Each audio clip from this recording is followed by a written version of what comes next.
Hello and welcome to Spardha Lines, your one-stop destination for the civil services preparation, UPSC, KPSC and other relevant examinations. Today we have picked up some of the important articles from the Hindu which are very significant from your UPSC and your KPSC examination point of view. Before we start with our today's analysis, a quick gentle reminder. For those of you who are preparing for the CTI, PDO and other KAS exams, what we have been conducting is a test series. As part of this test series, Test 3 will be conducted on 10th of December 2023 from 10 am to 11:30 am. This is completely free and this can be taken up both on the offline as well as on the online pattern. So what is that you're waiting for? Link will be given in the description box. Give the necessary information and you would be able to take up this test which is meant for CTI, PDO and KAS examinations. Let's get started and look into the first MCQ and the first article for the day. If you're liking these initiatives, please do like these videos, subscribe to our YouTube channel and also share it with your fellow aspirants as well, because a lot of hard work goes into preparing these MCQs and also these articles. Let's look into the first MCQ for the day. Who among the following was a chief of the Maratha Navy and was known for attacking and capturing European merchant ships and collecting jakat?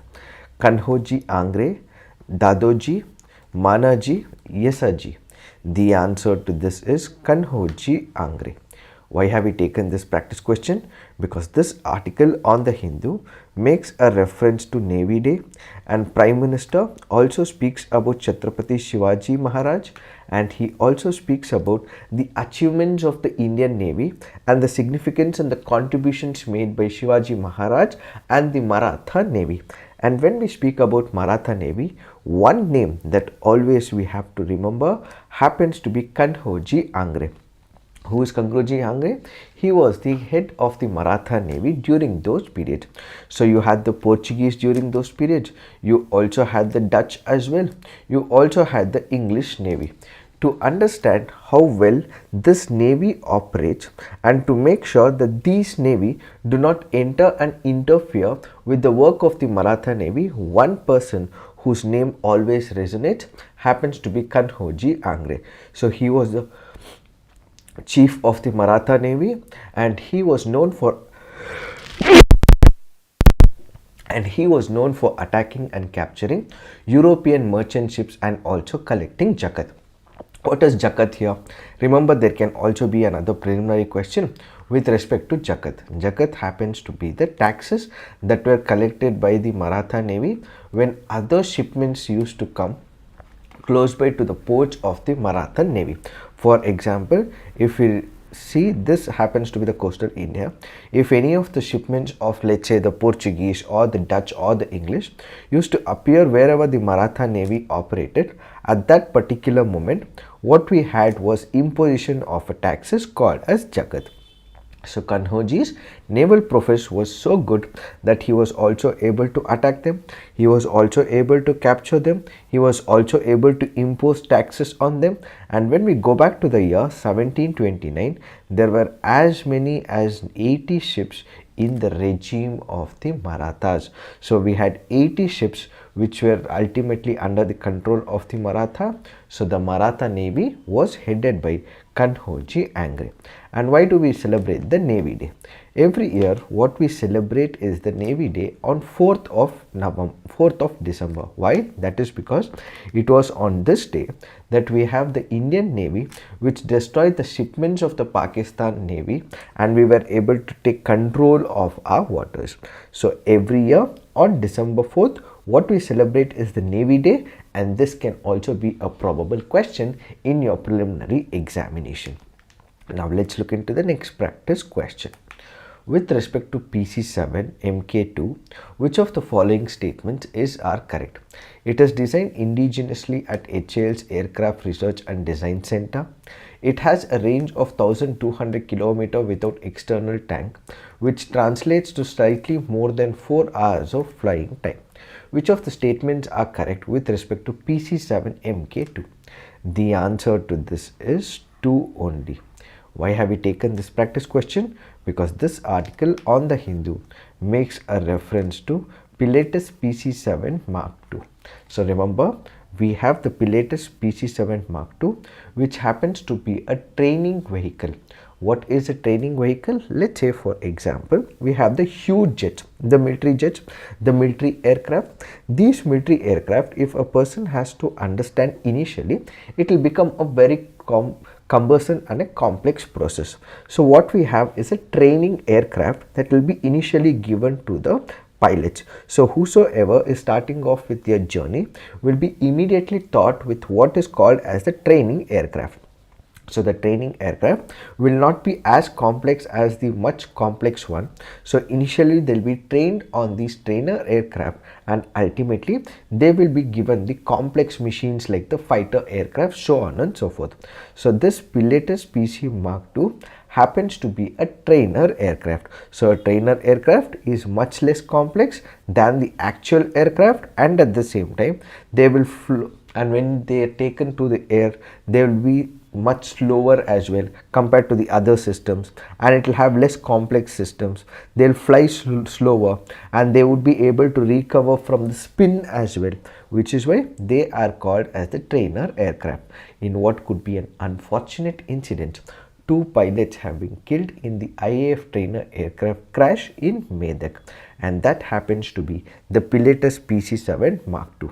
So the Pilatus Aircraft Limited is a aerospace manufacturer located in Stan, Switzerland. It is not indigenously produced by the HAL, but it happens to be from Switzerland, which specializes in producing short takeoff and landing aircraft as well as the trainer aircraft for air forces across the world. The PC-7 is a low-wing turboprop aircraft with tandem seating.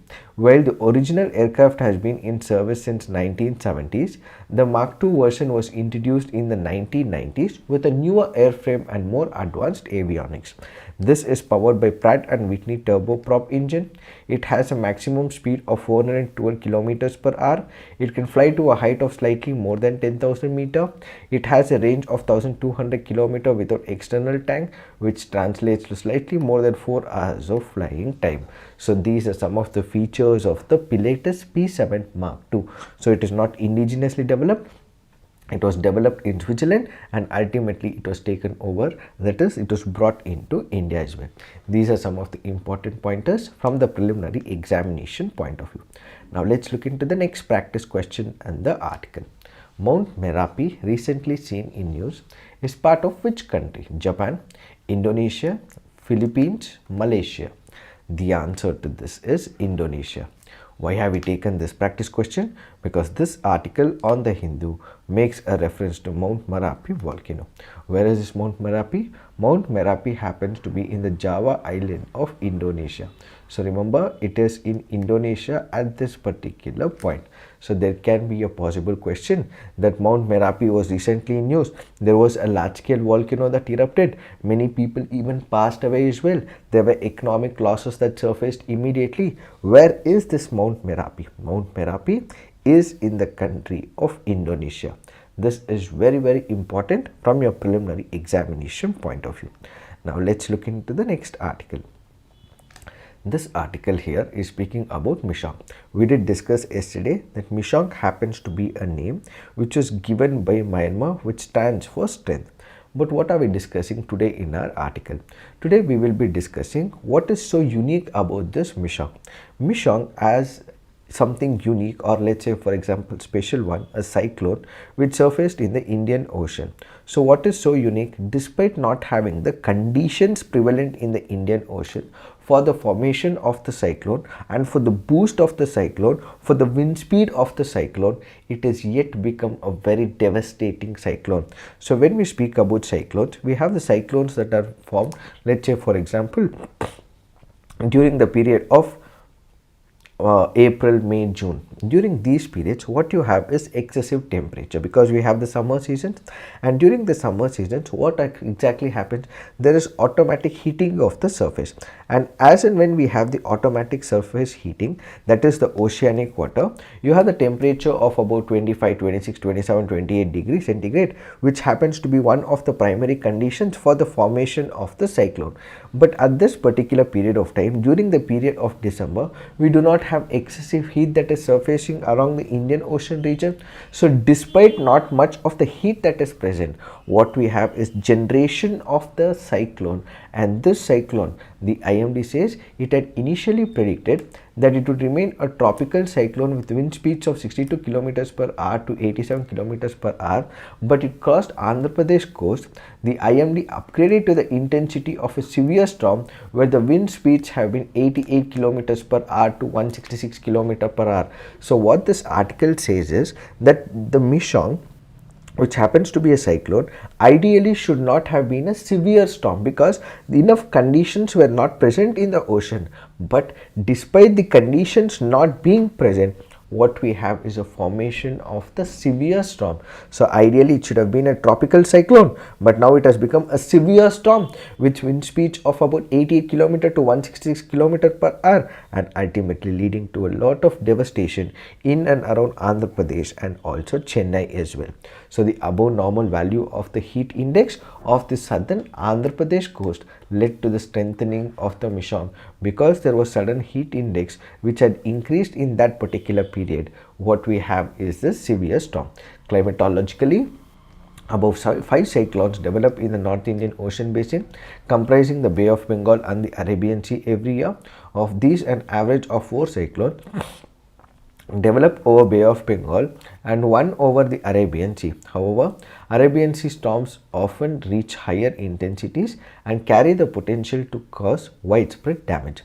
The North Indian Ocean basin is also most prone to cyclone development during the pre-monsoon, that is April and June, and post-monsoon during October month due to favorable ocean conditions. Cyclones that form in May and November usually reach high intensity than storms that form other times. Since we do not have the conditions, despite not having the conditions, they have formed a high value, high severe storm wind speeds, and that is the major problem. So this article, which is primarily focusing on the cyclone, says that because of the devastation that it will cause, there can be economic losses, there can also be human losses. In order to prevent it, measures have been taken. Number of people have also been evacuated as well. Food safety measures have been put in place. People have been shifted to high altitude places, and these people will also be hungry. So what has the government done? It has also provided food items and other necessary items so that these people can be evacuated and also be safeguarded. That is one part, and added to it, this section of the people have also been able to be provided other mechanisms so that they are in a safer place. These are the measures that have been taken by the respective state governments. Now let's look into the next article. This article says Rajya Sabha passes post office bill, parties oppose free hand to the officers. What is this article speaking about?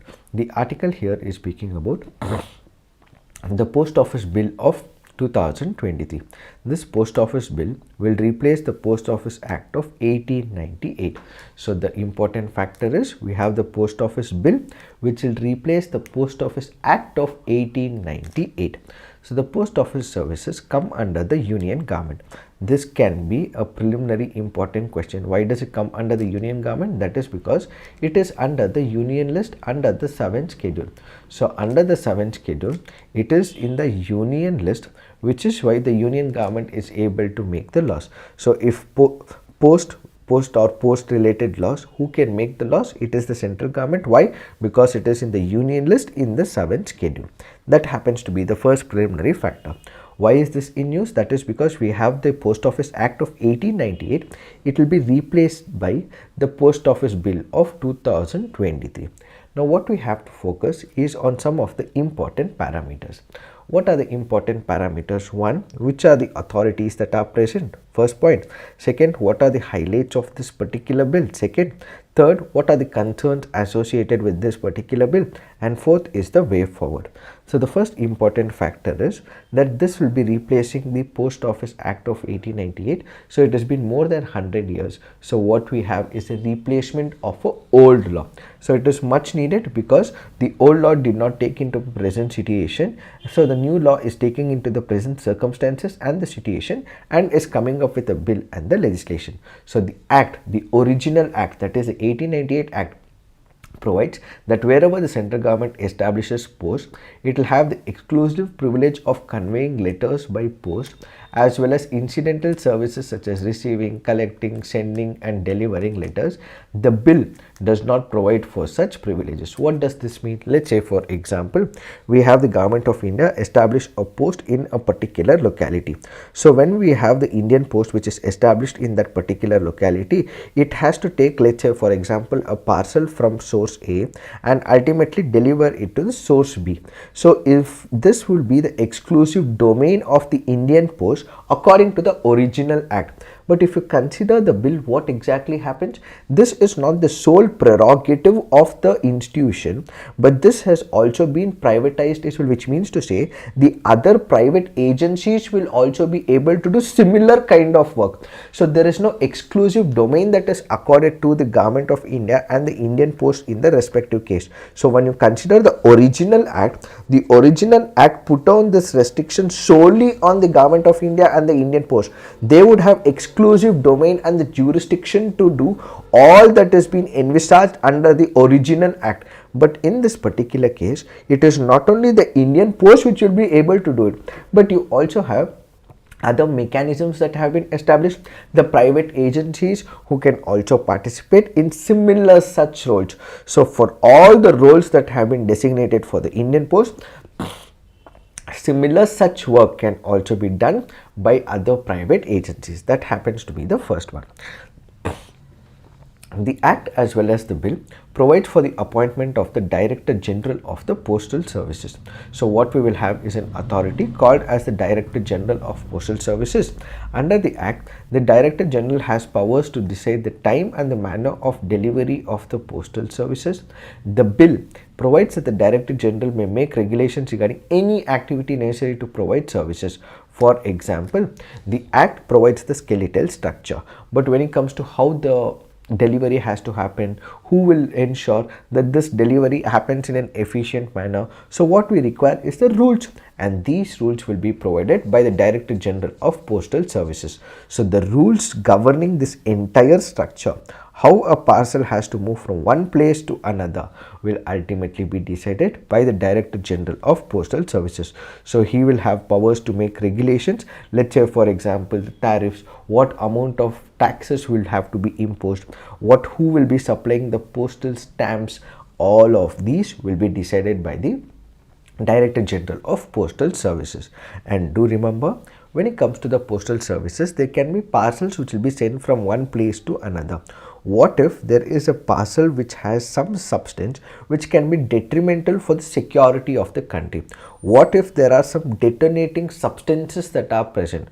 What if there are substances which can have something like a burst, or it may have an exploding kind of substances that are present? In these kind of situations, if the government of India gets an intelligence, or the government of India gets some information and it passes it on to the post would be able to open it and even see what is present. So what we have is that particular setup and an exception that is created by the government of India under the new bill, where if it finds out or it assumes that a box or a particular parcel has some things, or for example some substances which can be detrimental for the country, in that case it can open these boxes as well. The bill provides the interception of an article being transmitted through post may be carried out on following grounds. One is on the security of the state, friendly relations with the foreign states, public order, emergency, public safety, contraventions of the provisions of the bill, or any other law.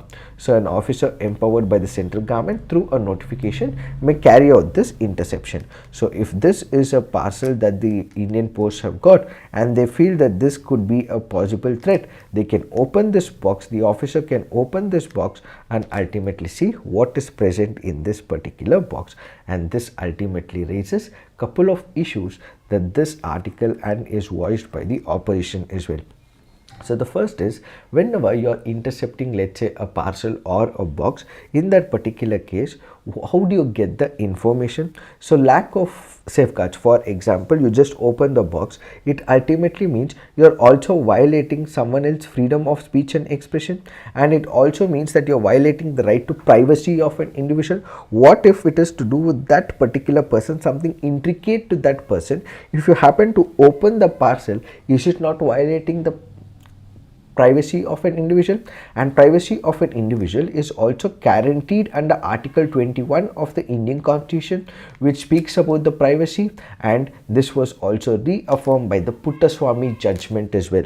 So all of this reiterates the very fact that the privacy of an individual will get violated, his personal preferences will get violated, and ultimately the person's freedom of speech and expression is also put to rest if at all it is open without the permission. So what we have to do is, the government of India is right, but there has to be a balance between what? Balance between the public order on one side, public interest on the other side, and at the same time it has to be of the privacy. So what we have to also understand is, not all boxes will be opened, but if it is duly necessary, if they've got a tip and information or some message from one of the notable institutions, in all likelihood it is okay to open the box and see and intercept this particular box. So interception of the articles or the parcel or the box is okay if it is maintaining the public order, security of the country. That happens to be the first argument. The second argument is that it says there is emergency. What is this emergency? This has not been defined yet. So whenever the government feels that it is an emergency, it can just open up. That happens to be the second issue. Third, when it comes to the liability, there is no liability that is imposed on the government of India, which means to say that whenever the parcel has been opened, if at all it is done by the whims and the fancies of this particular officer, he has to be liable for penal provisions, or he has to pay some damages, but that damages is not acceptable for the government in this particular case. They have not reimposed this particular liability on the officer. That happens to be the third major concern. And last, what we have to do is that there are no offences or penalties that will be imposed on these individuals, which are the concerns that this article is speaking about. So this article basically goes on to say that there are some existing issues where articles can be opened up, boxes and parcels can be opened up. A due checks will have to be kept in this place, is what is this article all about. Now let's look into the next article. This article says the need to transform agri-food items. So this article focuses on transforming the agriculture sector. As of now, when we look into the agriculture sector, what we have is a lot of monocropping. What is monocropping? Monocropping basically says that we have a let's say a piece of plot. In this piece of plot, it is only one agricultural crop which is grown. It can be paddy, which is rice. It can also be wheat as well. Why? Because this happens to be a major crop, and without the rice as well as the wheat, people will not be able to live. So as a result, farmers usually prefer growing these paddies and the wheats. Other crops are not even taken into consideration. It can be the cereal, it can be, let's say, the millet. It is not even grown by the farmers. One, because it is not helping the farmers build their economic platform, and at the same time it is not generating enough revenue for the farmers. And so the article goes on to say we have to diversify this from one single crop to multiple other crops, so that we would be able to sustainably continue with the agriculture. So the author goes on to say that as of now, when we look into the system of agriculture, what we have is the prevalence of the monocropping system as well as the chemical intensive farming practices. A lot of fertilizers, pesticides, and new type of crop variety has been used. This has to be restricted, says the author. When you go back to the 1970s, we have the Green Revolution, which focused on the marketing of the high yielding varieties of the paddy and the wheat on the agricultural lands, which now constitute more than 70% of the India's agriculture. So during those periods, the focus was on paddy as well as the wheat. So high yielding crops were brought from other countries like Mexico as well as from United States of America, data, and many other crops were completely forgotten. All that we focused was on these kind of crops like the paddy and the wheat. This ultimately meant that a lot of groundwater was being used, and this meant that with the usage of high fertilizers and at the same time the pesticides, the soil fertility also got lost. So we were in the verge of making sure that we wanted as much profits as possible. So we started making use of the fertilizers, we started making use of the monocrops, and this ultimately led to loss of the soil fertility. In order to recoup the soil, what we have to follow is not one single cropping pattern, but we require multiple crops that needs to be taken into picture. If there is continuation of one single crop, let's say the wheat or the rice, what could happen? There would be other let's say for example other crops like the millets, which also have a lot of nutritional value. We are not growing them and we have to import them, so the import bill also starts increasing. When we do not give importance to the millets, the nutritional value will also go for a toss as well. Why? Because eating only paddy, that is rice or wheat, is not going to help. Our body requires other vitamins as well, and these vitamins will be provided by other crops, not just the wheat as well as the rice. So the author says that we have to shift from the crop variety staples to move towards pulses as well as the millets from monoculture. If we at all we are not doing, the nutritional needs will be violated, and ultimately people start suffering on their health related factors as well. What the author also says is, with monoculture, what we are keenly focusing is on the profits. So the farmers want excessive profits. So what do? They also take bank loans as well. They also take money from the money lenders as well. And if the crop fails, they would be under a lot of indebtedness, says the author. If you consider the National Food Security Act, 65% of the households in India are legally assured a right to food at the subsidized rate, and if at all they have to be provided the subsidized rate, it is the government of India which comes into the picture. And who procures these projects, who procures these crops? It happens to be the Food Corporation of India, which is required to maintain a central pool of buffer stock and to procure, transport and store food crops. Procurement policy heavily favors rice as well as the wheat, and whenever the Food Corporation of India is procuring these crops, the emphasis is on wheat as well as on the rice. Rest of the other crops are not taken into consideration, and as a result what we have is a drop in the nutritional value of the people's consumption. In 2019 and 20, the FCI procured for 341.32 lakh million tons of wheat, 514.27 lakh tons of rice. Whole wheat and rice also became the export commodities. In contrast, the Indian government approved the procurement of a total of coarse grains such as jowar, bajra, rice, maize, barley by state governments for the central pool, and sugarcane and arecanut have also flourished under the policies favoring investments in dams and canal irrigation. This trend threatens the food security and the production of nutritional crops. So what does the author say? The author says that everything has been commercialized. So commercialization is in terms of production of the rice, commercialization is in the production of the wheat, and at the same time arecanut as well as sugarcane. When you consider rice or sugarcane, what it requires is excessive water. So whenever we are let's say for example we are producing crops like rice or for example sugarcane, this will require a lot of water. So when we are using a lot of water, it can be underground water. What does it mean? We produce these crops, we have enough for our own consumption, we also export these crops. So when we are exporting these crops like rice or sugarcane, what does it indirectly mean? There is a lot of water usage. So it also means we are exporting the water as well. India already is water deficient. So if we are exporting crops like rice or for example sugarcane, it also means that we are exporting water. This ultimately leads to a conclusion that these crops will ultimately drain the water resources. We are exporting the water indirectly, and this could ultimately damage the entire ecosystem of our country as well. So it not only threatens the food security, but it also threatens the production of the nutritional crops. Now let's look into the other arguments made by the author. So the author says that in order to overcome these issues, what we have to do is follow diversified multi-cropping system.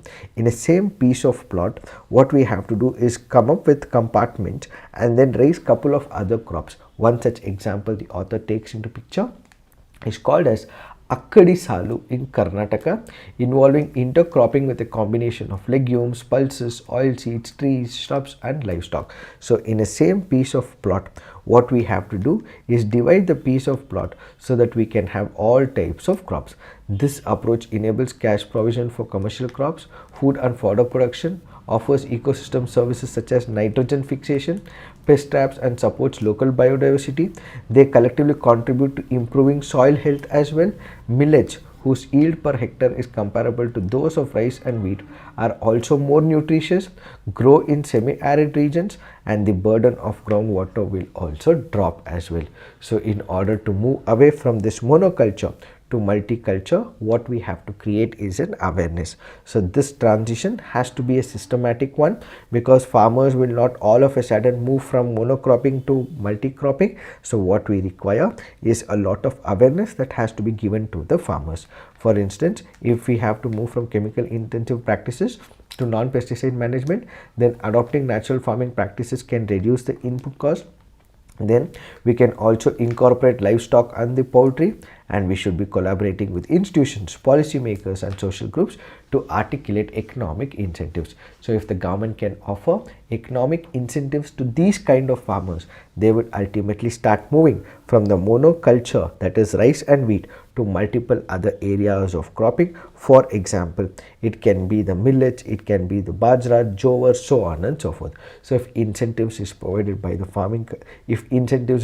provided by the government to the farming community, they will also move from this monoculture to multi-cropping, is what is this article all about. It is this that we have to understand with respect to this article. Now let's look into the next article. So I'm sorry, there are no more articles after this. So if you're liking these initiatives, please do like the videos and hit the subscribe button and tune in to more such initiatives on our YouTube channel. Thank you for watching. All the best.